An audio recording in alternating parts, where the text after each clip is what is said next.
প্রত্যেকটা পজিশনের জন্য জার্মানি নিজেদের শার্প এবং বেস্ট প্লেয়ার তৈরি করে। এটার জন্য তারা কখনো ইন্ডিভিজুয়াল কোনো ট্যালেন্টের উপর তারা ভরসা করে না। জার্মানির খেলা দেখে ফ্যান হয়েছি, পতাকা বা অন্য কিছু দেখে না। বা জার্মান, আপনি এটা ভালো করে জানেন, জার্মানির ইন্ডিভিজুয়াল কোনো স্টার নেই। সবাই যেখানে ম্যারাডোনা, পেলে, মেসি, নেইমার, ক্রিশ্চিয়ানো রোনালদো, এটার জন্য দায়ী কে?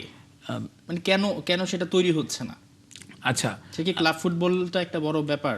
এ ব্যাপারে আমাদের বায়ার্ন মিউনিখের লেজেন্ড এবং 2014 বিশ্বকাপের নায়ক জার্মানির, যিনি টমাস মুলার, তো তিনি একটা কথা বলেছেন, we don't focus on individual stars.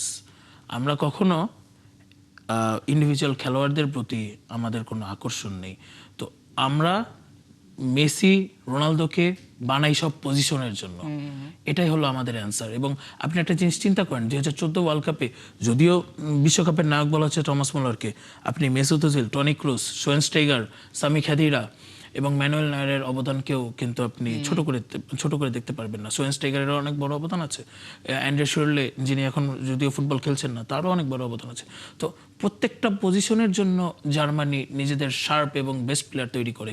এটার জন্য তারা কখনো ইন্ডিভিজুয়াল কোনো ট্যালেন্টের উপর তারা ভরসা করে না।